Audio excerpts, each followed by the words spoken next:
Yeah, para sa lahat ng batang pasaway, hindi ito pangmusga,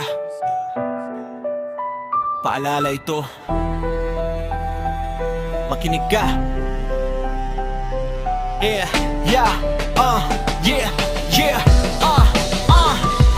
bata ka pa, marami ka pang pangarap. Huwag mong sayangin ang bawat mong pag-arap. Paraw gabi puro gulo ang inaatupak. Pagkaaral at pamilya unti-unti nang nalalabag. Akala mo astig ang laging lumalaban, pero sa huli sarili rin ang masasaktan. Kaibigan mawawala kapag oras ng gipitan. Pamilya lang ang tunay mong masasandalan. Magbago ka na habang may panahon pa. Buksan ang isip, itama ang ginagawa. Hindi hadlang ang kahapon mong pagkakamali. Basta lumaban at piliing maging mabuti. Respeto sa magulang, respeto sa kapwa. Yan ang tunay na sukatan ng tibay ng tao. Hindi sa yabang, hindi sa lakas ng boses, kundi sa disiplina at mabubuting